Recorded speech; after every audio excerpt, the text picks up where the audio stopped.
I'm one of the organizers of this event. Thank you. I'm a proud supervisor of Riverside County, and in a few minutes we will be having our featured speaker come out here. But I came out to tell you a couple of dad jokes. No, I'm just kidding you. I wouldn't do that to you. But what I want everybody to do is make sure that you're eating. Get your food out here. This is something we're gonna pull off that basically everybody says can't be done. We're trying to follow every protocol we have. If you don't have a mask, we've got a ton of brand new ones over here. I think I brought up 2,000 of it with me. Coming from Southern California, we can all be surgeons. Let's get eating, get a full belly. In a little bit, we will have our featured speaker out here. And I would first of all like to thank each and every one of you for having not only the courage to come out when so many people don't want this to go on. This is going to be the opportunity for you as either a policymaker, a community leader, or just somebody that wants to know more about what's really going on with this pandemic. This conference is not going to deal with conspiracy theories. It's not going to deal with political parties. It is going to deal with things that can help you make decisions when you go back home. And last time I checked it, California, when you're a local elected, either a county supervisor, a water board member, a city council member, a school board member, that's a nonpartisan position. And in light of what's been going on in this country over the last year at least, and it's been magnified by having a pandemic that has forced us to change almost every aspect of our lives. And if we can go ahead and put that partisanship aside and start working with our colleagues on every board and commission or council that we're on, if we can use persuasion instead of coercion, and if we can show respect to our neighbors who haven't even smiled or waved to us in a long, long time, then there's not only hope for this state, but we're going to get back to being the most golden, the most wonderful, the most thriving, the most impacted freeways. That's a good thing because that means we're all going to work and everything. And we can go to places that we've never gone before. So, thank you. There's a reason why I'm not the featured speaker. It takes that long for me to have my paid people to start to clap. But there's a few good things that have come about from this pandemic. I know that when we first started with the lockdowns, my wife and I, we actually have our adult daughter and her husband and our 2 grandkids that live with us in the house. And we're very fortunate. We live on 5 acres, and my daughter has horses, and she trains, horses and kids to ride those. But when it first we were pretty much shut down and not really to go out and do anything, it forced us back to go to the kitchen table and start playing games like Sorry and Uno and Boggle. And it made us go back to a time where families, instead of sitting at the TV and watching how much fear there is out there, we started to realize how important some of those bonds are. Now, I think it's got to be tough for someone that's in a small, crowded apartment downtown with a whole lot of kids and they can't get out and go to school. And it just boils and boils and boils over. In fact, for a time, they weren't even allowed to go out to playgrounds. But that's part of the reason why this conference is so important. If it can give a little bit of information, a little bit of data on how we can right some of those things, and we can reopen up not only quickly, but do it in a way that local leaders, they go ahead and they carve that out just like it should for their unique area. and we get back to work, each person working, and in my book, everyone's essential. The only people that are essential are the ones that don't make, paychecks, because that paycheck, what does a paycheck do? It pays rent, it buys groceries, it pays for babysitters, whatever it takes to make somebody be successful. So what we're going to see is if we can change that, if we can somehow take it a little bit farther and not just say my way or the highway. Look, I've done a lot of things in my life, and I've done a few things right. I'm going to tell you, I read an article this morning from the Sacramento Bee that was done by the op-ed, and it referred to me as a dimwit. If I had a nickel for every time I've been called a dimwit, I'd be a wealthy man. But this is the first time it ever came from somebody other than my wife. Okay, and now I see you guys are listening. That wasn't a dad joke. But we can't let hyperbole and we can't let people that are afraid of being wrong keep us from being right. Like I say, I've been wrong so many times. But when I know I'm right, I know this message needs to get out. And for the people that have come up here, hopefully you can spread that to your colleagues and others. And it starts with having the conversation. It starts with coming out, even when they call you something worse than dimwit, you smile and you say, I want to listen. I want to talk to you. So I learned these things. And let's try it. You wear them down with kindness. And that's what we can do, and that's what this is all about. And I'd really, really like to thank all of you for coming. And at this point, I'm going to get to the side and let somebody else up here. Thank you.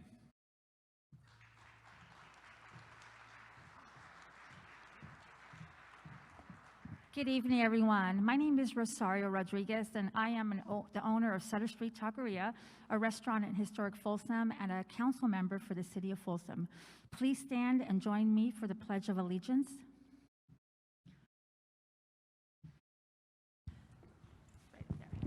I pledge allegiance to the flag of the United States of America and to the republic for which it stands, one nation, under God, indivisible, with liberty and justice for all. Thank you.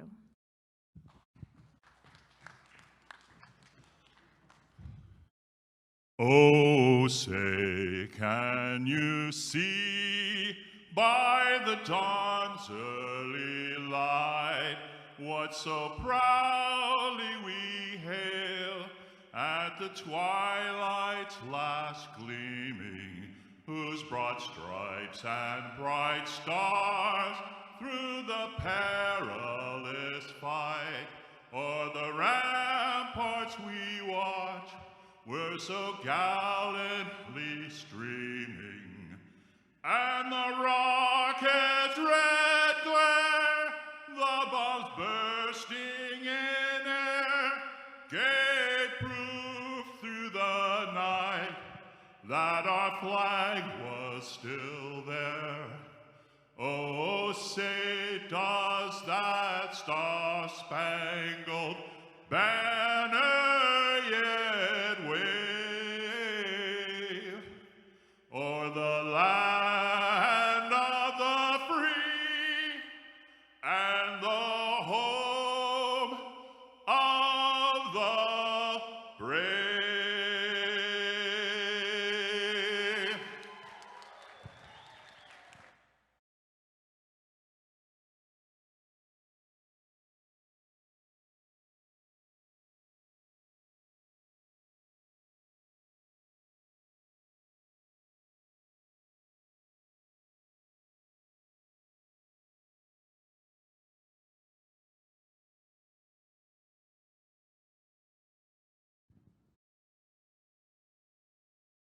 Good evening, everyone. Can you hear me okay? My name is Sue Frost. I want to welcome everyone here, and I want to thank you for being here in person. It takes a lot of courage, not only physical courage, but it takes a lot of courage to, step up and resist a little bit. And I want you to know that I think you're going to be pretty glad you came. We have an amazing conference planned. We've taken every precaution we can. We're encouraging everyone, if you can, wear the masks and take advantage of the hand washing stations and observe the social distancing regulations. We want to do everything we can to be as responsible as possible. The first thing I want to do is acknowledge and thank the team ReOpen Cal Now, who over the past month and a half have put together an amazing event. It wasn't easy, but this is amazing. And so I want to just ask us to all a warm round of applause for the team who put together this event.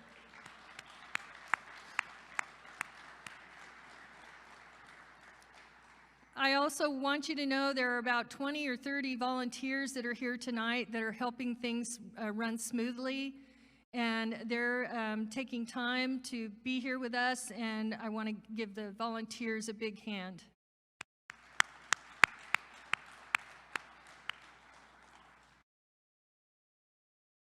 This conference is part protest and part celebration, and our biggest goal is education. We had it in our minds that it was important to bring essential policymakers together to have this conversation, to listen to experts in epidemiology, medicine, research, economics, constitutional law. We're looking for everything, to learn everything we can about COVID and about the impacts of the COVID lockdown. Our goal is to reopen Cal now. Do it local, do it safely, do it now.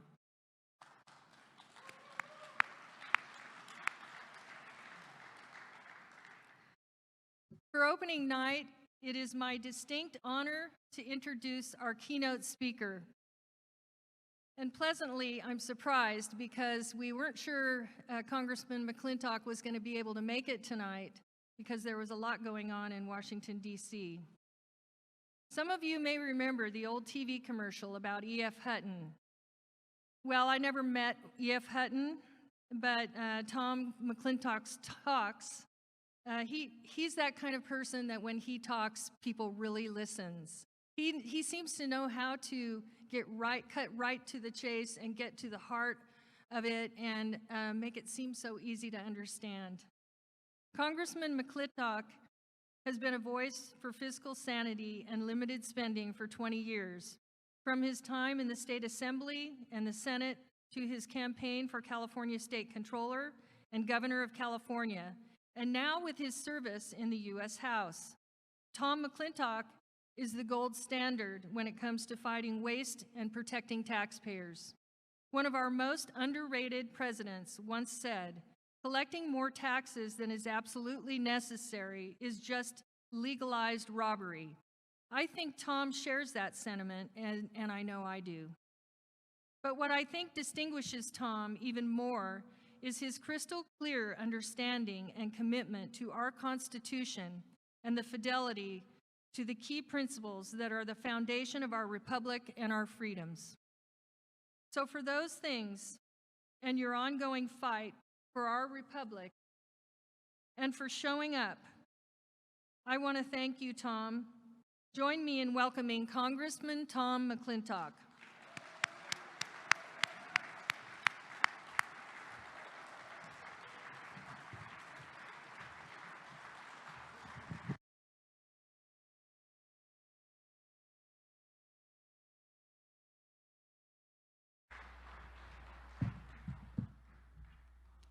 By the way, for those of you who can't see it, the mask says this mask is as useless as our governor.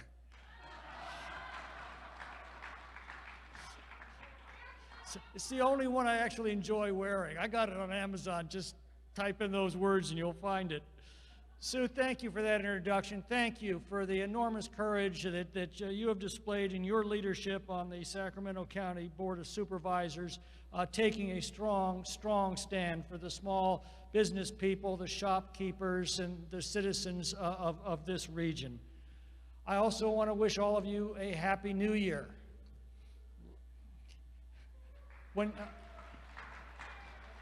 Let's just hope that we're not looking back on 2020 as the good old days.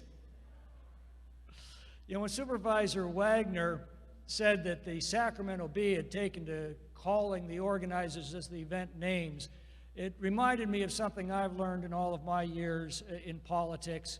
When the other side has to call you names, it means two things. It means you're winning the argument, and it means that they know that you're winning the argument. So I want to thank you for inviting me to join you tonight for this Justice for George Floyd demonstration. Now, this is very important to note because according to multiple public health experts, that prevents this weekend's conference from becoming a super spreader event.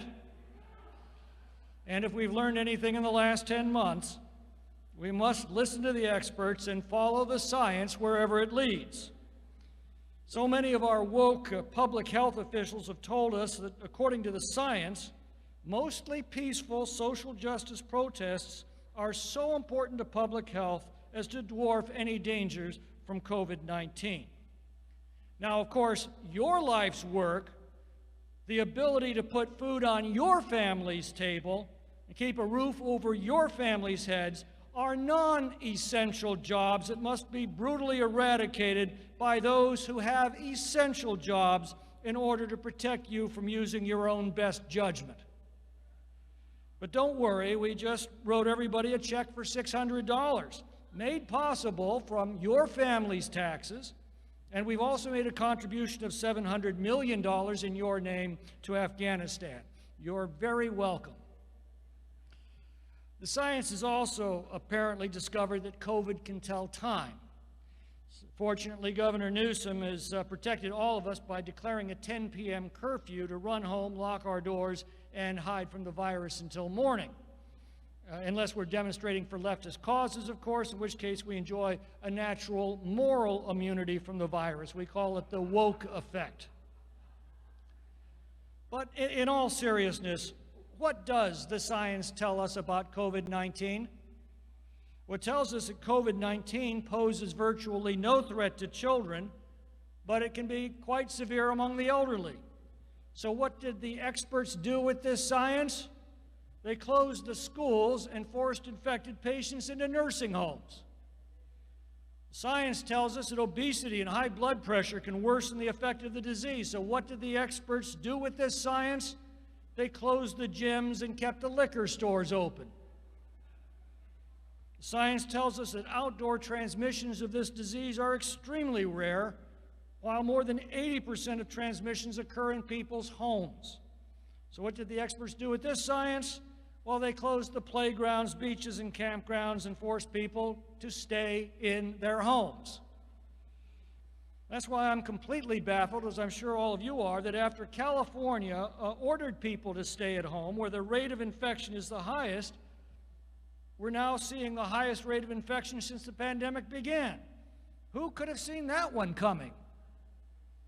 In fact, a growing number of studies based on actual data tell us that there's no statistically significant correlation between the lockdowns and the infection rates. At best, the lockdowns have been remarkably ineffective at reducing the spread, and yet, unless you look at computer modeling that begins with the premise that the lockdowns are effective. Last May, New York Governor Andrew Cuomo admitted that 84% of COVID-19 hospitalizations in New York were people either already sheltering at home or at nursing homes. Obviously, the lockdowns didn't protect them any more than California's recent round of lockdowns has protected us. So perhaps the time has come to entertain the possibility that we are indeed being governed by idiots.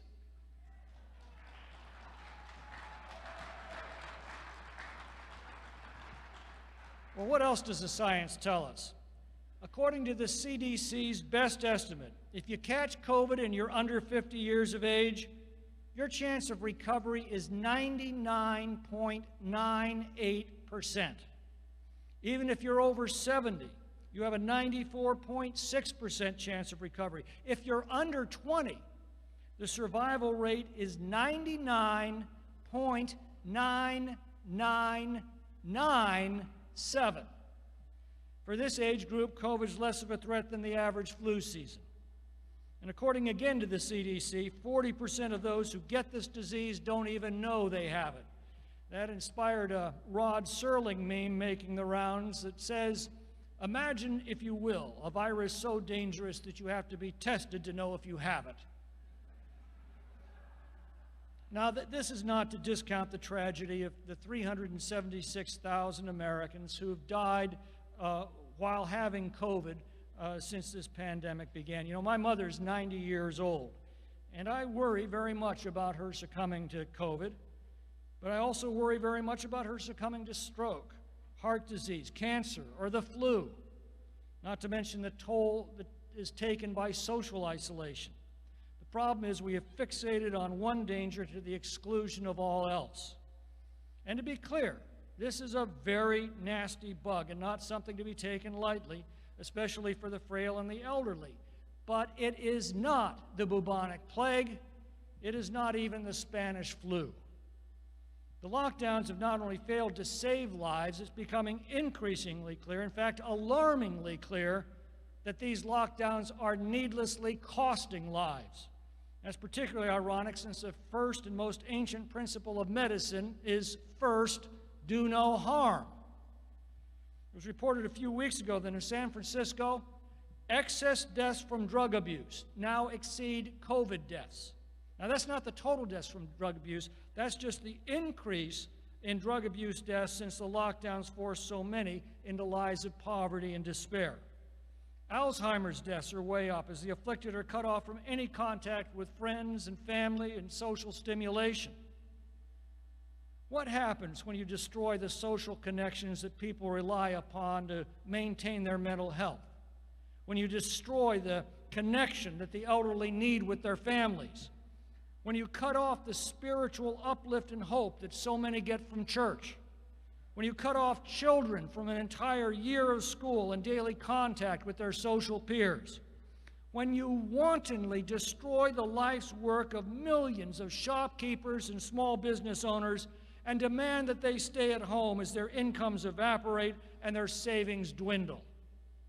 Well, we already know the answer to these questions because we're measuring it in human lives. Suicides, drug and alcohol abuse, domestic violence and abuse, homicides, lethal delays in health treatments and health screenings, and poverty-related deaths as tens of millions of Americans are thrown into poverty. Globally, the United Nations warns that 130 million people will starve to death around the world because of the economic damage caused by these measures.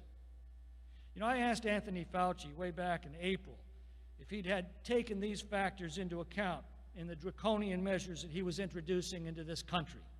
His answer was a breezy, well, no, we really don't. Bureaucratic translation, don't know, don't care. And that's the problem with blind reliance on experts. They don't look beyond their area of expertise. Lord Salisbury, a 19th century British prime minister, summed up his education and national leadership this way. He said, "No lesson seems to be so deeply inculcated by the experience of life as that you should never trust experts.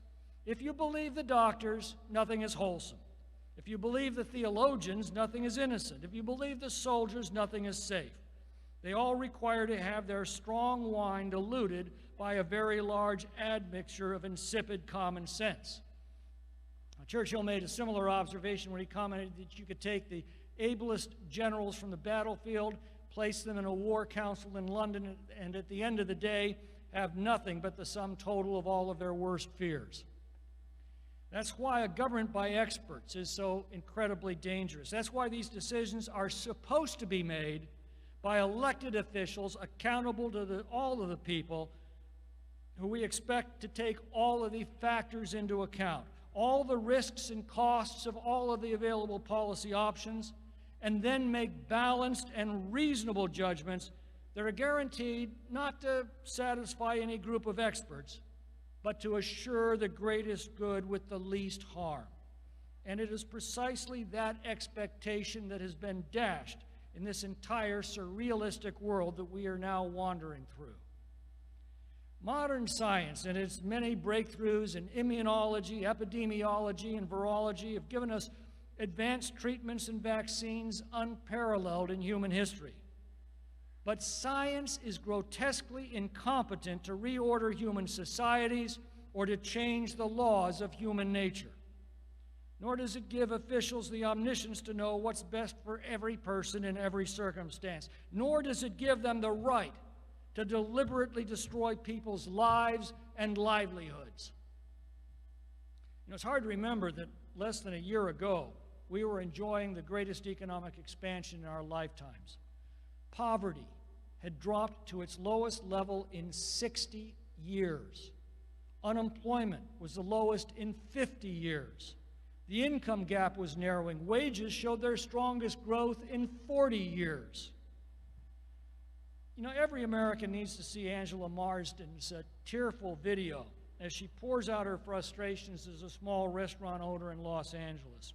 Forced to drastically curtail her business during California's brutal shutdowns, she took out an $80,000 loan to meet all of the expensive requirements to move her dining outside and salvage what was left of her life's work. Instead, the authorities arbitrarily changed the rules and shut her down again, a death sentence for her 10-year-old restaurant. Yet the same authorities permitted a film production company to offer the very same outdoor dining right across the very same parking lot the day she had to close her business. When asked to explain these capricious standards, Governor Newsom smarmed, "Oh, I'm deeply empathetic." Well, that must be a load off their minds. You know, I'm reminded of Leo Tolstoy's depiction of the Tsar's government. He wrote, "I sit on a man's back, choking him and making him carry me, and all the while assure him and anyone who will listen that I'm willing to do anything I can to help, except by getting off his back." The fact is that the only genuine relief from the COVID lockdowns is to end the COVID lockdowns. Why is it?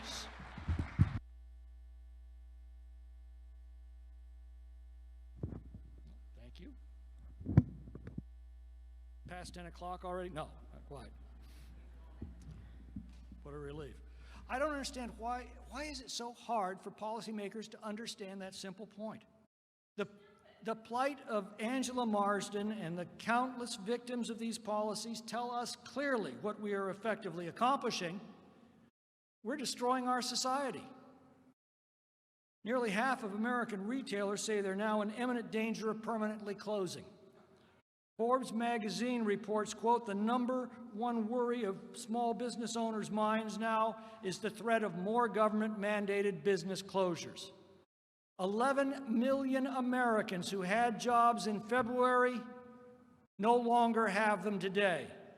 And the poorest families are the ones who've been hit the hardest. We have arbitrarily and indiscriminately destroyed the life's work and life's dreams of millions of Americans like Angela Marsden. We've made the most sacred right of Americans to life, liberty, and the pursuit of happiness into a hollow and bitter mockery. And tonight we exercise our First Amendment right to freedom of speech, our First Amendment right peaceably to assemble, our First Amendment right to petition our government for redress of grievances, and our Fifth Amendment right not to be deprived of liberty without due process of law.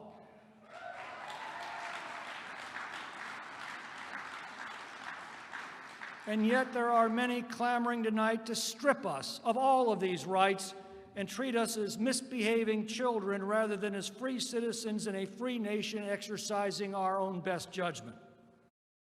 When Newsom closed the churches in violation of the First Amendment guarantee of freedom of religious practice, he dismissed the churches as high risk, low reward.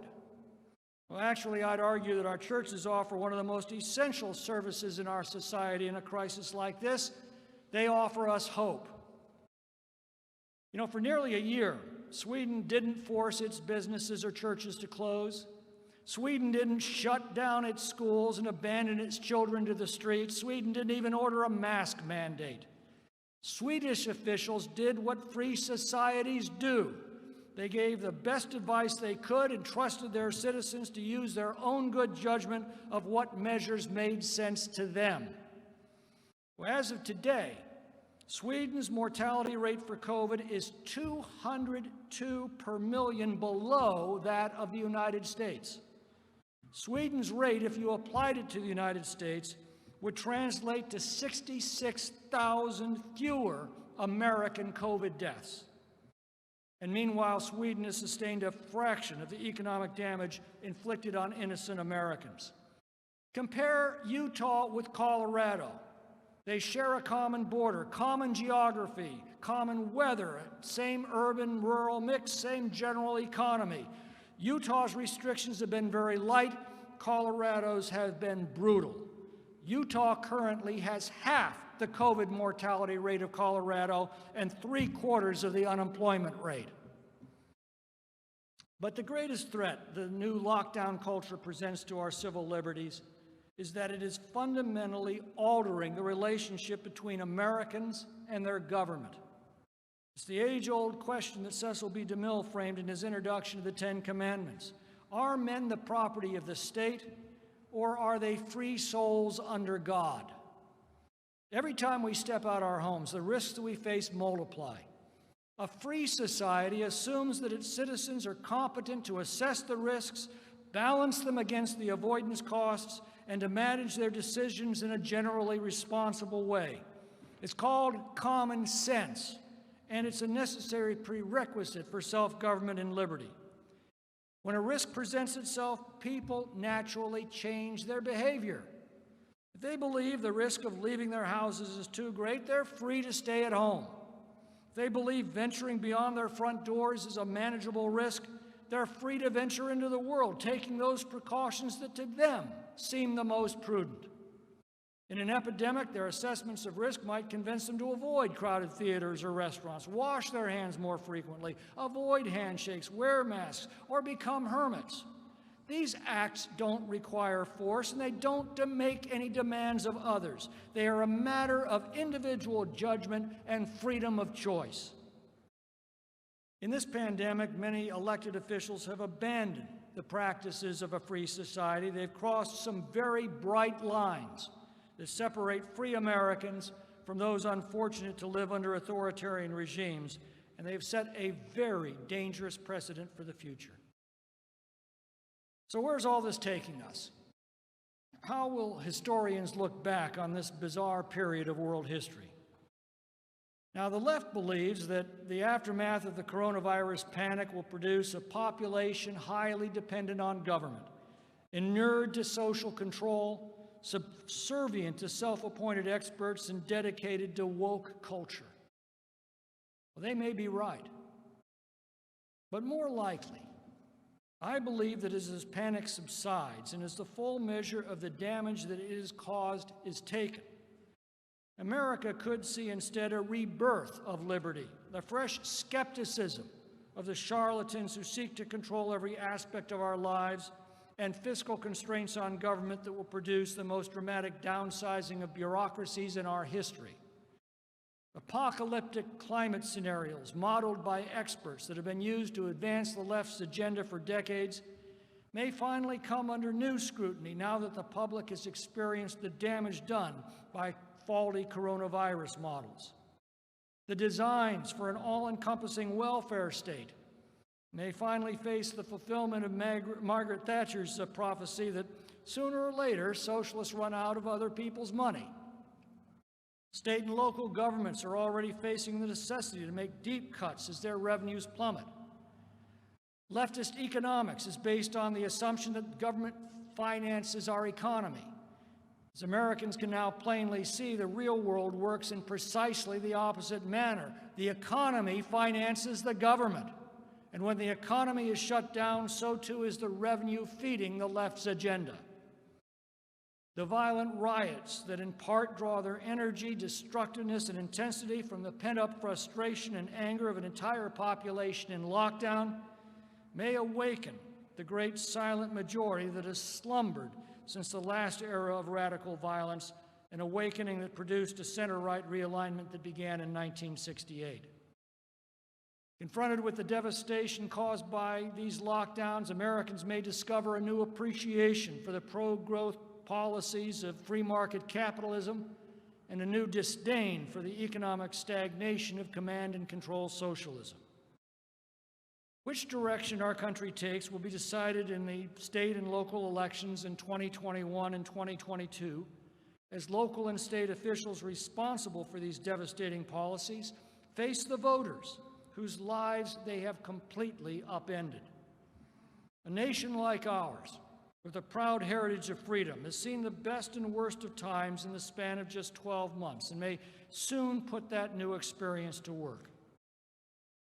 We began the last year with one of the greatest economic expansions in our history, lifting millions of Americans out of poverty, boosting wages for American workers, finally reducing the income gap, all set in motion by economic policies that included the largest regulatory rollback in history and one of the biggest tax cuts. After less than a year of leftist authoritarian policies, that prosperity lies in ruins. These policies have rapidly produced not only the highest unemployment rate since the Great Depression, but the collapse of the rule of law across our country. The good news is that more and more Americans are questioning the lunacy of these policies and the hypocrisy of those who impose them. Newsom's curfew order was met with spontaneous, defiant demonstrations across the state. Elected sheriffs are increasingly refusing to enforce these orders.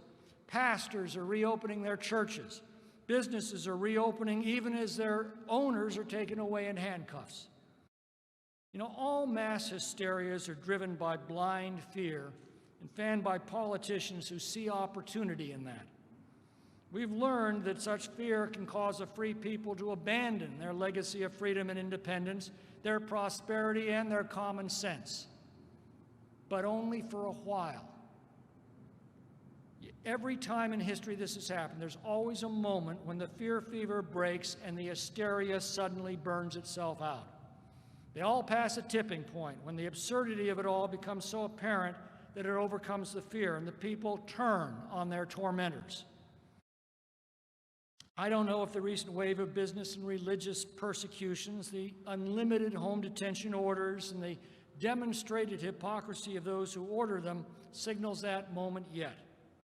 But every shopkeeper who defies these petty tyrants, every parent who confronts their school officials, every person who refuses to comply with the dysfunctional, dystopian world created by the lockdown left, every person who is here at this conference this weekend brings us one step closer to that turning point.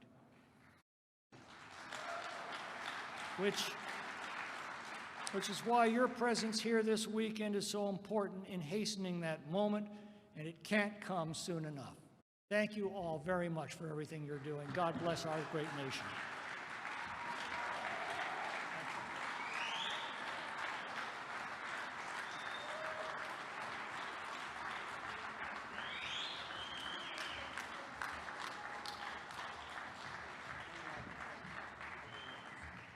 Thank you so much for joining us, Congressman McClintock. This evening we have a special gift from one of our sponsors, OVU, who creates the business card for life. And I have Desi here, a good friend of mine, a veteran and a business owner in Orangevale, California, to present you with your personal business card for life. You'll never have to buy another personal business card. very much for being here.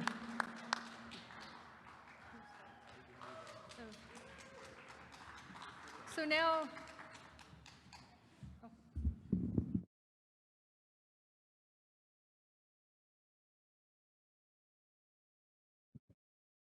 so at this time, I want to just take a moment to, we want to take a moment to thank all the sponsors who made this event possible. And I'm going to read down the list, and I hope if you're here tonight that you will stand up and remain standing while we read the list. And then at the end, we want to give you a great big round of applause, because it's not easy to fund live screen to millions of people, and it's all of you that made this possible for us. So the first people I want to thank are the owners of the Murrieta Equestrian Center. And we can probably just, we'll just read it, and if you're in the audience, stand up and we'll give everyone an applause at the end. I'm just going to say the Murrieta Inn and Spa, the Murrieta Equestrian Center, Diversified Pacific Communities, Codenham Inc., Comstocks Magazine. Also, can you hear me? There you go. Yeah, also, Comstock Magazine. the APS Advantage Incorporated, the Mazzari family, Lansing Companies, Sacramento Deputy Sheriffs, Oates Family Foundation, and ABBA Bail Bonds.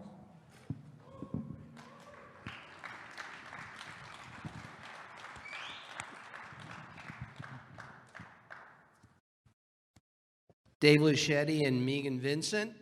Angelo, not that one, all right. Chris Sorty, Paul Prudler, Linda Freeman, Mike Robertson with Baker Williams Engineering, Ovu, the business card folks that we just saw give the great gift to Congressman McClintock, Desi's Beef Bread and Butter, Get on the Map, Mike Romatasi, Brian Weatherall.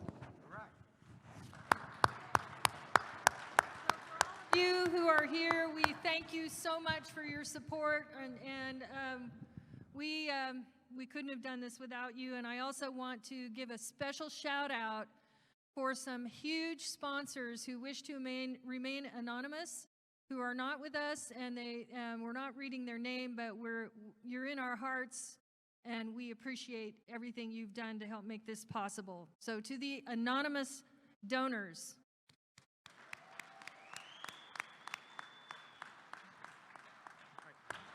Thank you to all of the donors, and stay tuned. There's a little bit of dessert coming up for you. After Congressman McClintock's wonderful speech, we do have an opportunity for you to listen to someone else who I'll introduce in a moment. But I do want to take a second. My name is Don Wagner. I'm a supervisor down in Orange County, and I started the Open Cal movement back in late October because what the congressman was saying about our response to COVID, how we've been doing the same thing at that point for about 7 months, we're going on 10 now, and we were not seeing any progress. When we were seeing policymakers at the highest levels ignoring all of the non-COVID problems that the congressman talked about, watching not just financial health wither, but mental health, physical health, emotional health. Our children, in particular, we know from the science the governor talks about all the time, are not particularly susceptible to this disease, thank God. Watching them wither, it was time to look at maybe another approach. And the governor was refusing to meet with local elected officials, refusing to talk with local officials, the folks who knew their own communities best. And so that seemed to me the wrong approach. was kind of curious the congressman used the Cecil B. DeMille Ten Commandments movie in his speech. Talking to one of the news stations outside earlier today, I likened Governor Newsom's approach to the Ten Commandments. He's coming down from the mountaintop with stone tablets telling us what we need to do. But he's no Moses. And it sure wasn't God writing on those tablets. It was Mark Galley, or it was Erica Pan, or it was some other supposed professional whose only concern was COVID. When as policymakers, our concerns are and should be for those mental, physical, emotional, financial health concerns. I started the Open Cal movement. One of the first people I called to was my great supervisor colleague down in San Diego, Jim Desmond, who's in the audience with us today. And Jim, I just sent you a text. Come on up. Jim answered the call immediately because he knows there's no science that says you treat Oceanside the same way you treat downtown San Diego or the same way you treat Santa Ana in central Orange County, and yet that's what the governor was doing. Jim got on board. I called Jeff Hewitt in Riverside. Jeff threw himself into this. I called Sue. Sue said, "Where have you been? I've been waiting for you to call me," because Sue understands the importance of the dialogue we're asking. And that's what it is. There are alternatives. Some may be better than others. We all, as policymakers, ought hear of those alternatives and engage in discussions. Because, again, Congressman really kicked us off on the right note. If you are a hammer, all problems are nails. And right now, our medical professionals need to pull another tool out of their toolbox. They need to talk to us. You're all local electeds. You all know your communities every bit as much, and I would wager a lot better than Gavin Newsom. The Open Cal Now movement is to say, Governor, let's look at alternatives. Let's really engage the locals who know their own communities so that collectively we can find a better way to deal with COVID and maybe not cause all of those financial, emotional, mental, and physical problems. That's what this is about. I can't tell you how excited I am to welcome all of you policymakers here and that are with us online who will have tools to take back to your communities, and more importantly, will have tools to take to your medical professionals and to the governor if he deigns to come down and meet with the people who know California the best.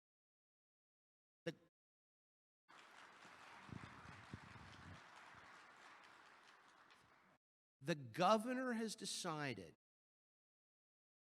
when you talk about knowing this state best, that the coastal Central California community of San Luis Obispo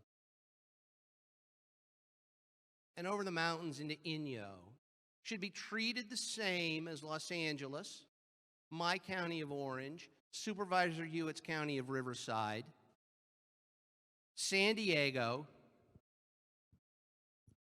Everyone in this room knows those communities are vastly different.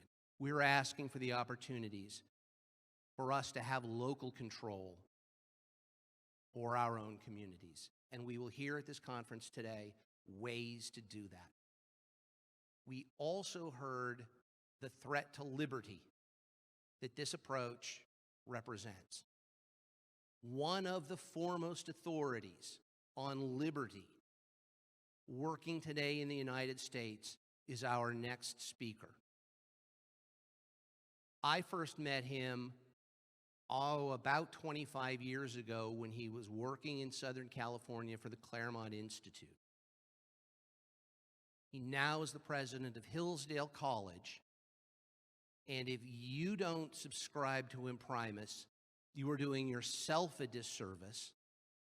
If you are not familiar with the work that Hillsdale College is doing, you need to become familiar with it, because it is one of the foremost institutions of higher education and of spreading the ideas of liberty. Larry Arnn will be speaking to us by video. Sadly, he couldn't be with us. Larry is also one of, if not this nation's foremost authorities on Winston Churchill. Many of us feel, at least as it pertains to COVID, like Churchill must have felt a little. There is a threat out there, but as local electeds trying to address it for our communities, we are being shut out, like Churchill when he was in his wilderness years. I haven't seen the video. I don't know whether Larry is going to touch on Churchill, but I do know that Larry brings enormous learning and an internalization of what it means to be a free person in a free country. So that's why we reached out to him. That's why the other organizers and I are so excited that Larry is offering to share with us some of his ideas. Ladies and gentlemen, for dessert from Hillsdale College, its president, Larry Arnn. Hello, how are you? My name is Larry Arnn, and I'm going to start with how the pandemic policies look down on the ground. Because I live in Hillsdale, Michigan, which is a little town in south central Michigan. And it's, we know each other, right? The police and the prosecutor and the judges and the mayor and the business people, we all know each other. And so there's this thing going on that's amazing. First of all, a lot of people in our town, a lot of people in our college have had the coronavirus. One person, a retired person, has died from it. Thank God there aren't more. But constantly, the rules become more systematic. Not more clear, more systematic. So just last week, 2 people in my employ got a letter from a woman who's the health director in the Tri-County area. That's seated in Coldwater, Michigan, 30 miles away, population about 15,000. And the letter says, you've tested positive for COVID, and you're required, what it doesn't say is you've tested positive for COVID. I hope you're getting better, and if you need any help, call. It doesn't say that. It says you're required to quarantine, and if you violate the quarantine, we will put a motion in court to take you into protective custody. So threatened with arrest. And I like that expression, protective custody, because it's actually a reversal of what the name means in law. Protective custody means we take you into custody to protect you. No, now we're going to confine you to protect others, I guess. So they got a letter from the health department, long letter, by the way, it took forever to say, that's about all it says, and threatening. And the letter arrived in both cases precisely 5 days after their quarantines were completed. So incompetent and hostile at the same time.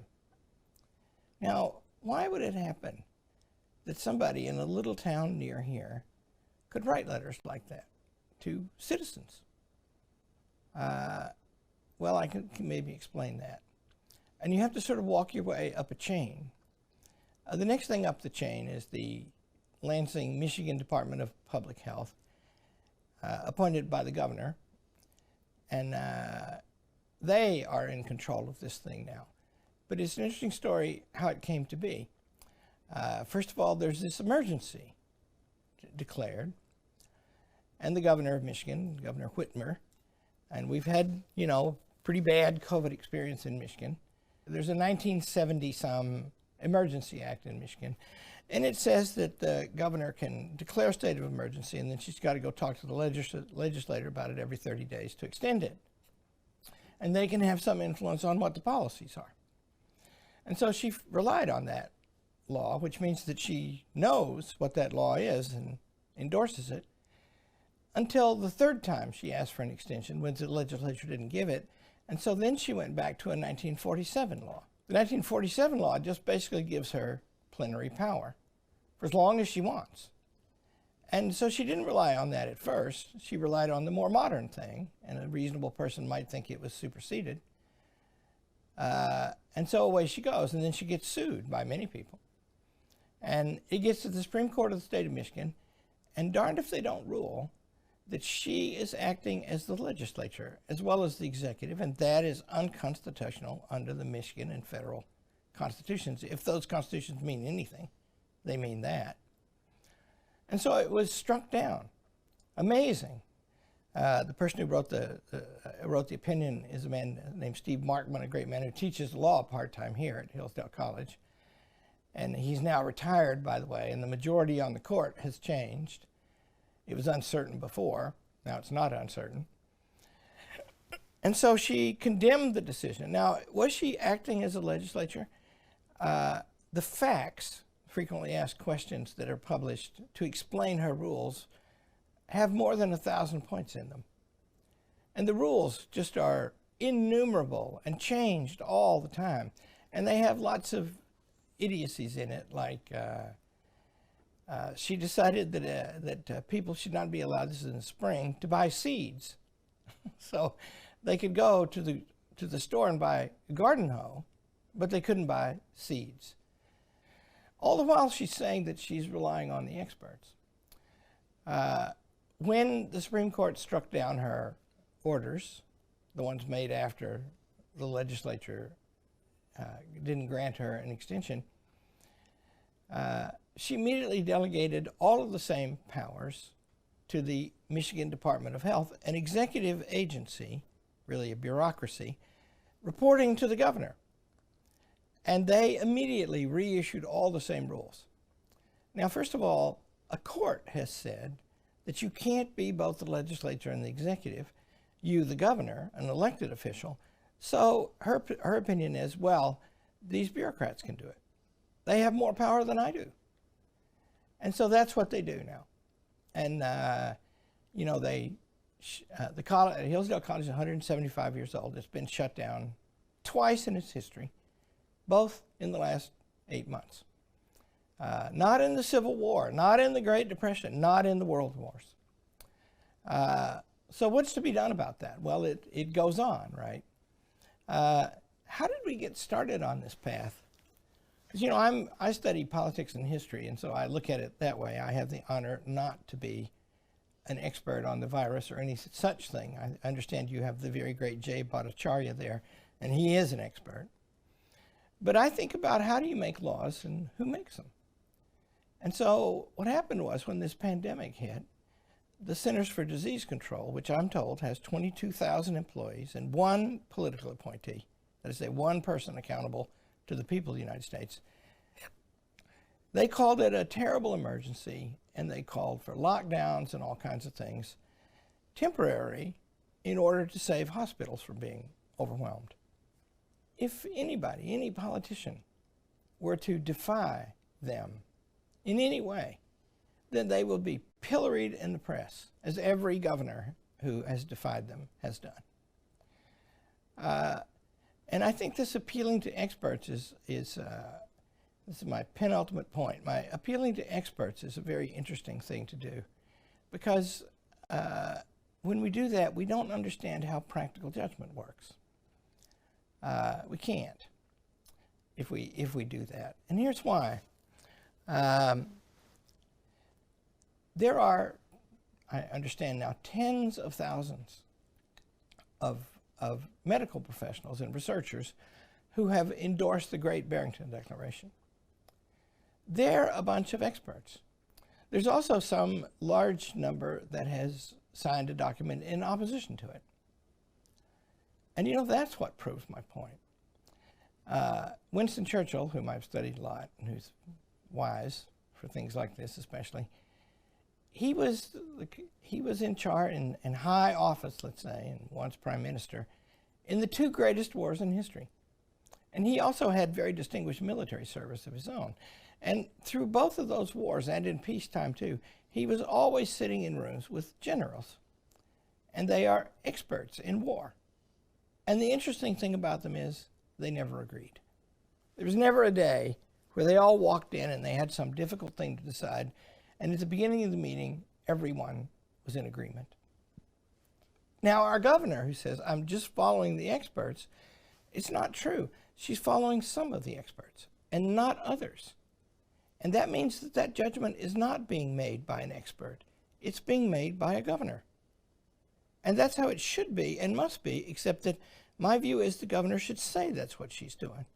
And then she could articulate how, knowing that there are these differences of opinion among scientists, I have to weigh all of the factors. The head of the CDC said in early August, if I remember the time right, that in the last 2 months there had been more deaths from extra suicides than from COVID. Now, suicide's a terrible way to die.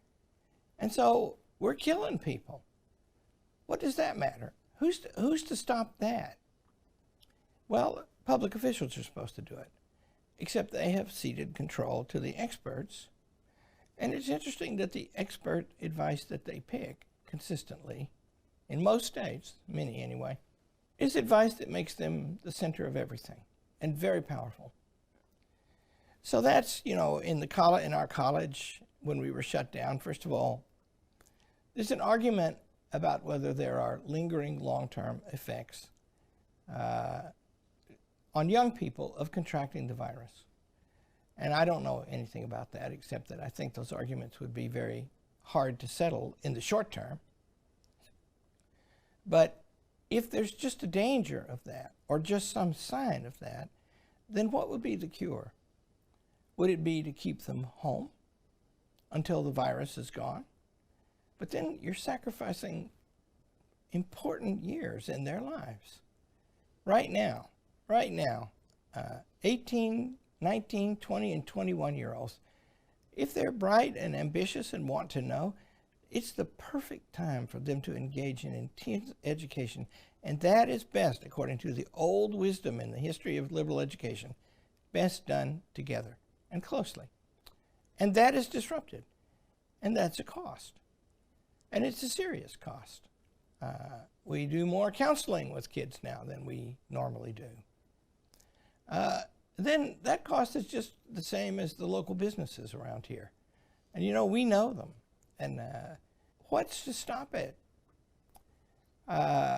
Because our fundamental rights, what are our fundamental rights? Do you ever think, why is the First Amendment first? It's about direct operations of the rational human soul. Only the rational human soul can talk, or worship, or assemble to talk, or petition others in the Bill of Rights, right? Those are absolutely crucial, and they are closely related to us being what we are. And those are things that are being disrupted. And then what about the right to make a living? I propounded a rule that I put about for a long time because, as you know, I'm a health expert. I said, if you stop people from making a living, they will die. That's why we call it a living. If you interfere with people's, like churches, right? In California, they were stopping churches and they were letting casinos stay open. Those are revenue sources for the government, by the way. So all of this is partial and bureaucratic and ugly and difficult. And the great epidemiologist and medical doctor that I mentioned earlier lately is quoted to have said that this is one of the greatest failures of imagination in American history. I think it is. But I think it's more dangerous than that, too. And I think it's time to find a way to get this stopped. And I wish you well with your conference.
tomorrow for the meat and potato. Was that great? Let's hear it for Tom McClintock again, Congressman Tom McClintock. Was that phenomenal? And I really look forward to each and every. We will be giving quizzes at the end of this conference. But don't worry, we grade on a curve. We know how electeds really are. So everybody have a good time. It's been a pleasure. It's been a real pleasure seeing you all here. And tomorrow, we got a lot more great stuff coming. Night, everybody. And tomorrow we're going to bring all the elected officials up for a picture, and we have a special gift for the elected officials that had the courage to come out here. So we'll look forward to that. And also, I brought about 5 or 6 extra fleece jackets, so if anyone needs to borrow one, they're in my car. Let me know. It's cold. Thank you, everyone. 7 o'clock breakfast tomorrow, 7:30 we get started. Good night, everybody. Thank you for joining us.